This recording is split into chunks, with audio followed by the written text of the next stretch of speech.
আমাদের আজকের রেসিপি ডিমের হালুয়া। তাহলে চলুন ডিমের হালুয়া তৈরি করতে কি কি উপকরণ লাগছে দেখে নিন ঝটপট।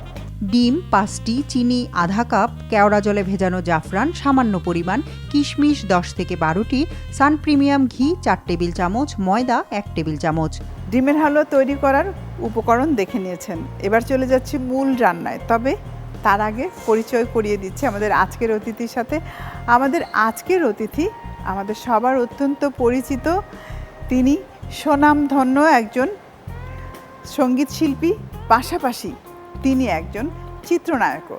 SD Rubel, welcome to our show. Thank you. কেমন আছেন? ভালো আছি, আপনি ভালো আছেন? আমি ভালো আছি, আর খুব ভালো লাগছে যে আমরা তো জানতাম সঙ্গীত শিল্পী, এখন সব সময় ভাবতাম যে নায়ক হলে মনে হয় ভালো হতো, তো সেই মনের আকাঙ্ক্ষাটা পূর্ণ হয়ে গেল। আমার মনে হতো যে নায়ক এবং গায়ক একসাথে দুটোই যায়। তো শুনলাম মানে বেশ কয়েকটা ছবি মনে হয় করা হয়েছে। কতগুলো ছবি মনে হয়? না বেশি না, আমি কাজ করছি। আমি মাত্র একটা ছবি তো রিলিজ হয়েই গেছে, আর একটা ছবিও রিলিজের অপেক্ষায় আছে, বৃদ্ধাশ্রম।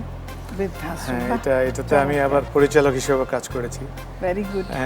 আর একটা ছবি আপনার হাতে নিয়েছি, আপনার 3টা চলছে। খুবই ভালো। তো আমি আজকে রান্না করছি খুবই মজার একটা রেসিপি, সেটা হলো ডিমের হালুয়া। আমি জানি না হালুয়া কি খাওয়া হয়।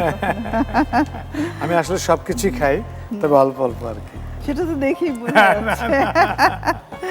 তো আমি প্রথমে যেটা করব, ডিমগুলোকে ফেটে নিব, ভেঙে নিব।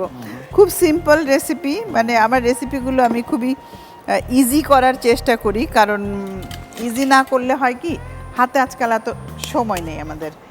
ডিমটা ভাঙারও কিন্তু একটা সিস্টেম আছে। আচ্ছা, তো আমি জাস্ট একটা জোরে দিলাম। ডিমের হালুয়াটা আপনার সাধারণত কি সকালে, দুপুরে, রাতে? এটা একটা স্ন্যাক্স আইটেম। ডিমের হালুয়াটা আমরা আসলে স্ন্যাক্স হিসাবে খেতে পারি।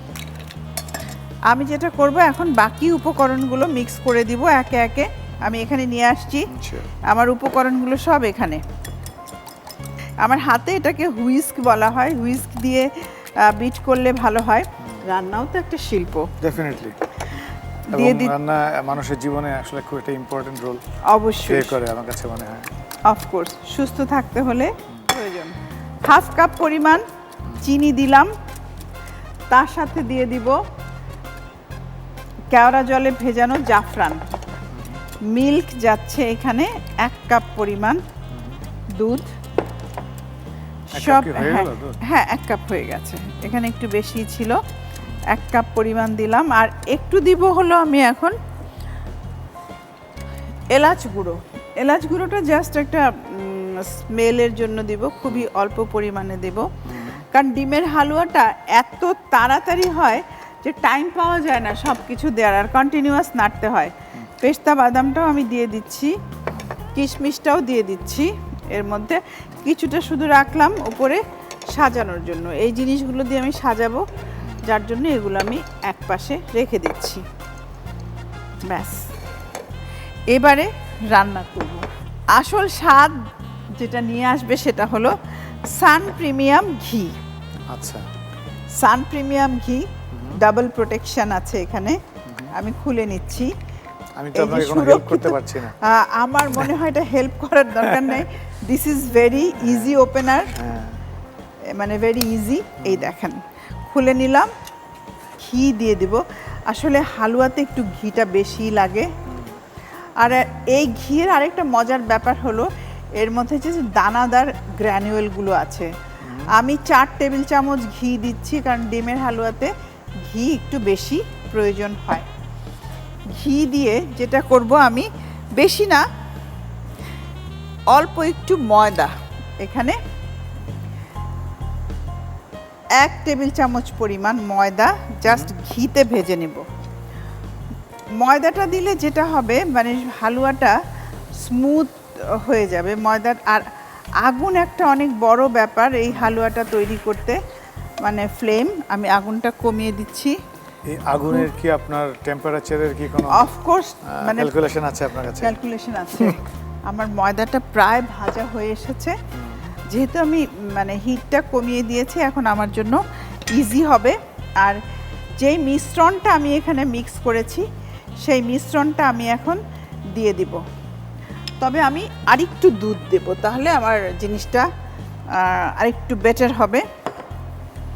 আমি সাধারণত রান্নায় আমি বিভিন্ন সময় আপনার অনলাইনে আমি দেখতে পাই যে প্রত্যেকটা জিনিসের রান্নার মধ্যে ইনগ্রেডিয়েন্টস গুলো পরিমাণ মতো দিতে হয়, তাই না? হ্যাঁ, একটা মাপ তো অফকোর্স আছে। সেটা কি আপনারা এখনো মেনটেন করেন নাকি? না, মেনটেন করার চেষ্টা, না অবশ্যই, মানে শেপের মানসিকতার উপরে। না শেপের মানসিকতা না, কিছু জিনিস আছে করা যায়। আবার বিশেষ করে বেকারি আইটেম, সেটা মন চাইলে যা ইচ্ছা তা করা সম্ভব না। আর এই যে আমার হাতটা যে এখন চলবে, এটা চলতেই থাকবে, এটা কোনোভাবেই বন্ধ করা সম্ভব নয়।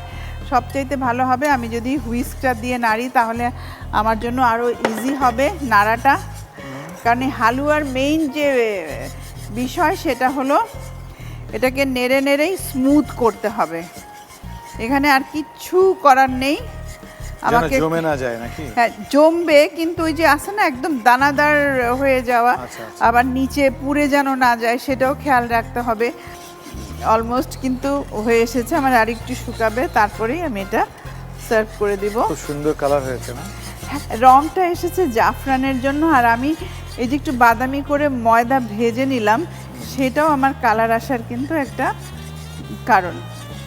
আবার এমনই একটা জিনিস, এটা যদি একটু দাগ লেগে যায়, পুড়ে যায়, স্মেলটা এতই বাজে হবে যে এই হালুয়া আর খাওয়া যাবে না। রান্না করার কোনো অভিজ্ঞতা আছে? চুলাটা বন্ধ করে দিলাম। এখন এই যে হিট থাকছে, এই হিটেই আমার বাকিটা হয়ে যাবে। মানে ডিমের হালুয়া তৈরি করার এই হলো টেকনিক। আসলে প্রত্যেকটা জিনিসেরই তো একটা টেকনিক আছে। হয়ে গেল, আমি এখন সার্ভ করে নেব।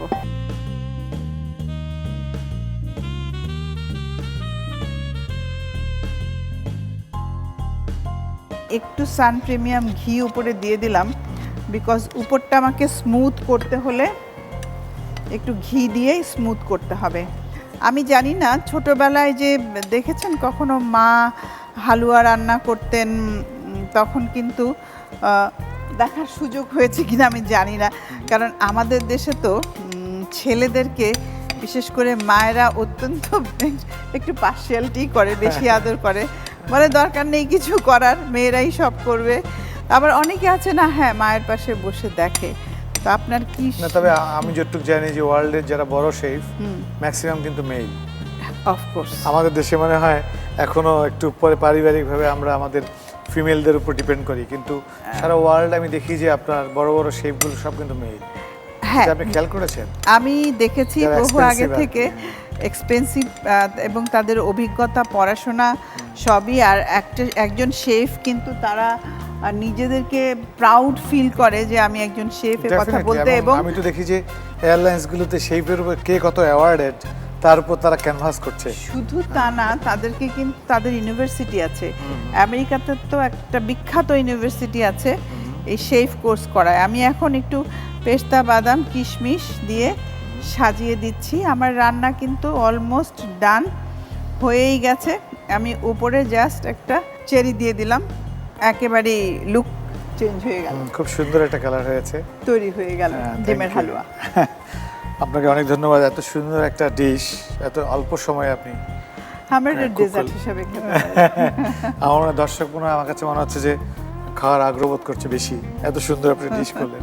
তো আমরা দর্শকদের জন্যই বলছি, প্রিয় দর্শক, তাহলে চলুন এই ডিমের হালুয়া তৈরি করার পুরো প্রস্তুত প্রণালীটি আপনাদের সুবিধার জন্য আরেকবার দেখে নিন। প্রথমে একটি পাত্রে ডিম ফেটে নিন। এতে চিনি, কেওড়া জলে ভিজানো জাফরান, তরল দুধ, এলাচ গুঁড়ো, আস্ত পেস্তা বাদাম ও কিশমিশ দিয়ে ভালোভাবে বিট করুন। ফ্রাই প্যানে সান প্রিমিয়াম ঘি দিন। এতে ময়দা দিয়ে হালকা বাদামি করে ভাজুন। ভাজা হলে মশলায় মাখানো ডিম দিয়ে রান্না করুন। রান্না হয়ে গেলে নামিয়ে সাজিয়ে পরিবেশন করুন দারুণ স্বাদের ডিমের হালুয়া।